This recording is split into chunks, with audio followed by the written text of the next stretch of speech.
భగవద్గీత బోధించిన శ్రీకృష్ణ పరమాత్మ ఒకటే చెప్పాడు, నేను చెప్పవలసిందంతా చెప్పాను, నా బాధ్యత యథేచ్ఛసి తథాకు. ఆయన ఎక్కడా ముద్ర వేయలేదు అర్జునుడి. అందుకని ఆయన బోధించిన భగవద్గీత కూడా కృష్ణ గీత అని పెట్టుకోలేదు. అర్జునుడికి నేను గురువుని ముద్ర వేయలేదు. అది అర్జునుడిలో ఉండాలి, అర్జునుడు దాన్ని అనుసరించాలి. కాబట్టి నాకంటూ సంస్థ, ఓ వ్యవస్థ, లేకపోతే దాంట్లోనే మీరు అందరూ ఉండాలి, దానికి వెళ్తేనే మీరు అందరూ చేయాలి, అదే దానికి వెళ్తే మీరు అందరూ రావాలి అనేటువంటి భావన నాకు లేదు. ఎందుకంటే అన్ని వ్యవస్థల్లో నేను ఇవ్వాలనుకుంటాను. షిరిడి ప్రతి చోట వెళుతున్నాను. కాబట్టి నేను ఈరోజు రావడం నాకు నిజంగా ఆనందంగా అనిపించినటువంటి అంశం ఏంటంటే, ఇక్కడ సత్యసాయి సంస్థ శ్రమించడం ఒకసారి లేవడం అంటే ఇక్కడ ప్రధానంగా సంస్థకు సంబంధించిన ప్రముఖులే పిలిచారు, ఎక్కువ బయట వాళ్ళు కాదు. అలా షిరిడి సాయి సంస్థ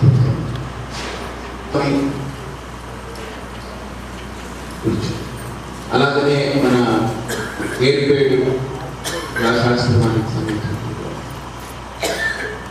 అలాగనే గణపతి సంస్కరణ స్వామి గత సంప్రదాయాలు, అలాగనే ఇంకా విభిన్నమైన సంప్రదాయాలు ఓల్డ్ మంది ఉన్నారు, ఇంతమంది ఉన్నారు. నా భావం ఏంటంటే, ఇందాక వారంటూ నేను స్వామీజీని పిలిచాను రాలేదు అని అన్నారు. నిజమే రాలేదు. ఎందుకు రాలేదంటే ఇందుకే రాలేదు. ఒకవేళ నాకు కొన్ని అంశాల పట్ల మా గురువు గారు కొన్ని పెట్టారు. కాళ్ళ మీద పడడం, నమస్కారం, పాలకులు, దండలు, లేకపోతే జయజయకారాలు, లేకపోతే పూలు తొక్కడం, లేదా ముద్ర వేయడం, ఇటువంటివి అది మైసూరు భగవంతుడే ప్రధానం కానీ వ్యక్తి ప్రధానం కాదు. నాకు విశాలస్య విలంసను అంటారు. కాబట్టి నేను అడిగినప్పుడు నేను రాలేకపోవడానికి కారణం ఏంటంటే, ఈ విభిన్నమైన సంస్థలు, ఈ స్వామి ఆ స్వామి అనుకోవడం, ఈ వ్యవస్థ ఆ వ్యవస్థ అనుకోవడం, ఈ ఆచారం ఆ ఆచారం అనడం, ఇవన్నీ మనం చూస్తూ ఉంటే మనం అక్కడికి వెళ్ళి ఏమి ఇవ్వడం, మనం ఏం చెప్తాం, మనం ఏం చెప్పి వాళ్ళకి ఏం అర్థం అవుతుంది. 3 ఏళ్ల క్రితం, కానీ 2 ఏళ్ల క్రితం కొద్దిగా రావాలని అనుకున్నాను. ఈ ఏడాది నేను వస్తానని మాటించాను. కారణం ఏంటంటే, భగవద్గీత 2 ఏళ్లుగా మీరు అందరూ వింటున్నారు కాబట్టి ఎస్వీబీసీ ఛానల్లో ఎంతో కొంత మీ అందరిలో ఒక ఈ స్వామీజీని మనం వినాలి, మనం ఆచరించాలి, మనం గ్రహించాలి అనే భావన మీరు కలిగి ఉంటుంది కాబట్టి నేను ధైర్యం చేసి తత్వకి వచ్చాను. ఇప్పుడు నిర్భయంగా చెప్తున్నాను, వచ్చే గణపతి నవరాత్రిలో ఒక్కరోజు ప్రపంచంలో ఎక్కడున్నా వచ్చే కాబట్టి మ్యాక్సిమం నేను 100 రూపాయలు నేను ప్రయత్నం చేస్తాను ఒక్కరోజు రావాలని. మీ అందరి అభిమానంతో తప్పకుండా గణపతి నవరాత్రులు, అలాగే ఖమ్మం జిల్లా రథయాత్ర కూడా, అంటే తెలంగాణ రాయలసీమ అంతా కూడా రథయాత్ర పర్యటన, అనంతపురం జిల్లాలో పర్యటన చేస్తే నేను నిజంగా చాలా నేర్చుకున్నాను. రథయాత్రలో ఎవరికి నా వల్ల ఆయన అన్నారు, స్వామిని మాట్లాడుతుంటే చాలా ప్రేరణ పొందానని. నేను ఆ రథయాత్రలో చాలా నేర్చుకున్నాను. నాకు అనిపించింది ఇంకా మనం నేర్చుకోవాల్సి తప్ప ఎంత అనిపించింది. కాబట్టి నాకు అవగాహన కలిగిన, ఒక ఇది కలిగిన రథయాత్ర పాదయాత్రలో చాలా అద్భుతమైన అనుభవాలు కలిగాయి. ప్రజలు వాళ్ళతో మమేకమైన వాళ్ళ భావన, వాళ్ళ ఆలోచన ఏంటి, అసలు ఎక్కడుంది, అసలు ఎవరిలో భేదం ఉంది, ఏమిటి, ఇంకా ఆలోచన అద్భుతమైన అవగాహన కలిగించింది.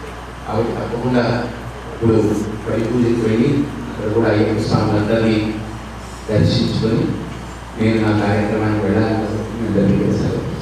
తప్పకుండా ఈ ఏడాది 2013లో వచ్చే భాద్రపద మాసంలో గణపతి నవరాత్రులు ఏవైతే వస్తాయో తప్పకుండా ఒకరోజు వచ్చే ప్రయత్నం చేస్తాను. ధన్యవాదాలు. 3 సంవత్సరాల తపస్సు ఫలించినట్టుగా భావిస్తున్నాను. ఇకపోతే జనవరి 18, 19, 20 తేదీలలో ఆంధ్రప్రదేశ్లో ఉన్న సాధు సమాజం, సన్యాస సమాజం, పేదల పక్షాన్ని కూడా వేదిక మీద తీసుకొచ్చే ప్రయత్నం రాష్ట్రీయ స్వయం సేవక సంఘం ద్వారా జరుగుతూ ఉంది. హిందూ చైతన్య పేరుతో మీ అందరినీ కాపాడుతూ ఇవ్వబడ్డాయి. ఆ కరపత్రాలలో హిందూ సమాజాన్ని మొత్తాన్ని అలా కూర్చోబెట్టి స్వామీజీ ప్రపంచాన్ని మొత్తం ఇలా కూర్చోబెట్టి సందేశం ఇవ్వని చెప్పి మనం రాష్ట్రీయ వ్యవసాయ విషయం ద్వారా ప్రయత్నం చేస్తున్నాం. ఒకే వేదిక మీద అనేక మంది సూర్యులు ప్రకాశిస్తే ఎలా ఉంటుందో ఆ వేదిక ఎలా ఉంటుంది. కాబట్టి మీరంతా కూడా 18, 19, 20 తారీఖులలో ఆ చైతన్య శిబిరంలో పాల్గొనాలని చెప్పి హిందూ బంధువులను విజ్ఞప్తి చేస్తూ ఇంకో చిన్న కార్యక్రమం 25వ తారీఖు రక్తదాన సమావేశం గీతాంజలి స్కూల్లో జరుగుతుంది. కాబట్టి ఆ కార్యక్రమంలో అందరూ పాల్గొనాల్సిందిగా విజ్ఞప్తి చేస్తూ మరి ఈ కార్యక్రమాన్ని ఇంతమంది చేసిన ఆక్రమణలకి మరియు భక్త మహాశయులకి సహకరించిన అనేక ధార్మిక సంస్థలకి ధన్యవాదాలు తెలియజేస్తూ అధ్యక్షుల గారిని ఈ కార్యక్రమాన్ని కోరుతున్నాను.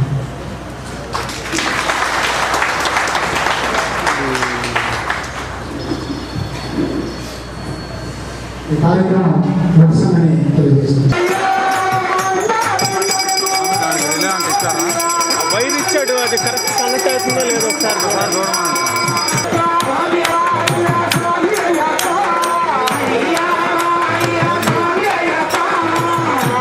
అవుతుందా దేశం వస్తుందా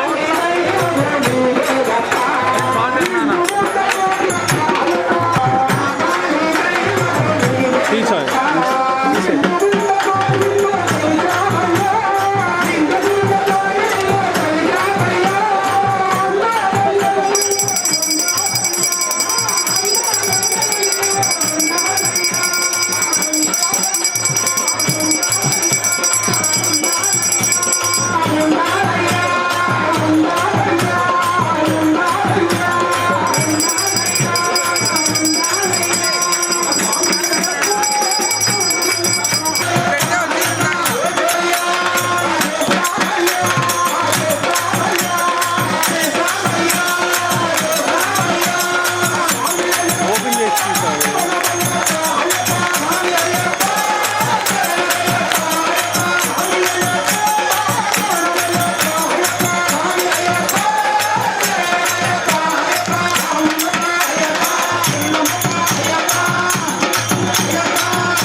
అన్నలు సురేష్ కుమార్ గారు, డాక్టర్ మట్టాదాయన విజయ్ కుమార్ గారు, వందనం సత్యనారాయణ గారు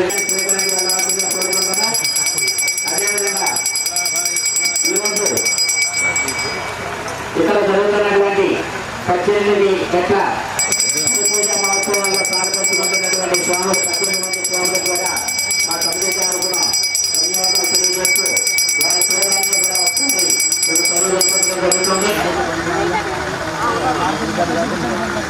సత్యం స్వామి, కొల్లోజు శ్రీకాంత్ స్వామి, రమేష్ భారతి స్వామి, సత్యనారాయణ స్వామి, రాజశేఖరన్ స్వామి, కుమార్ స్వామి, గోమా కనకయ్య స్వామి, చీకటి కిరణ్ స్వామి, కానపల్లి నారాయణ స్వామి, సాయి బాలరాజు స్వామి, కుమార్ మంజునాథరెడ్డి స్వామి, విపులోజు రాఘాచార్య స్వామి, గల్లిచెట్టి రాజస్వామి, చిన్నంచెట్టి సత్యనారాయణ స్వామి, కోటంపల్లి కళ్యాణరావు స్వామి, వెల్లి హరిచంద్ర ప్రసాద్ స్వామి, దేశరెడ్డి వెంకటరెడ్డి స్వామి, తెల్లా హరీశ్వరు ఈ 18 జ్యోతి దర్శనం అయ్యేంత వరకు కూడా అందరూ కూడా ఉండి స్వామీజీ ప్రవచనాలు విని స్వామి వారి ప్రసాదాన్ని స్వీకరించడానికి చాలా ఇష్టం.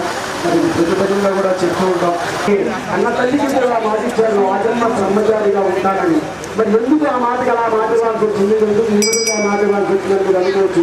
మనిషి రాక్షసుని చంపిన తర్వాత అయ్యప్ప స్వామి 16 ఏళ్ల బాలకుమారిగా మారుతుంది. మారినప్పుడు అయ్యప్ప యొక్క సుందర రూపాన్ని చూసి నన్ను పెళ్లి చేసుకోమని అడుగుతుంది ఆ మాలికాపురుషంగా మారిన ఆ 16 ఏళ్ల బాలకుమారి. అడిగినప్పుడు అయ్యప్ప స్వామి చెప్తారు, నేను కన్న తల్లికి మాటిచ్చాను ఆ జన్మ బ్రహ్మచారిగా ఉంటానని, నిన్ను పిల్లల సమస్యలు రాదు.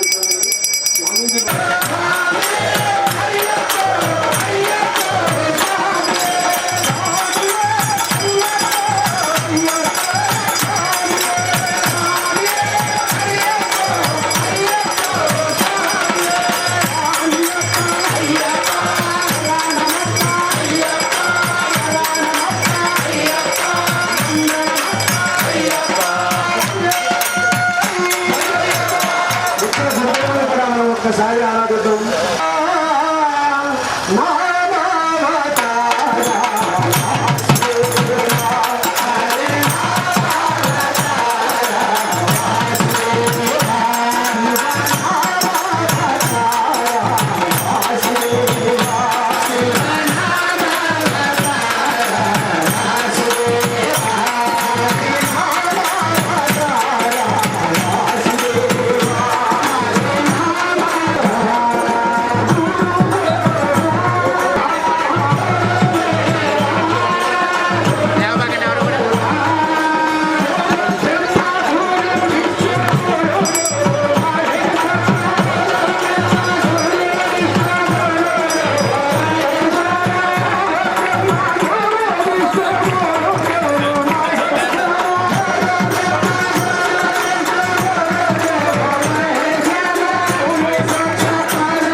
ఆరాధిస్తున్నారు.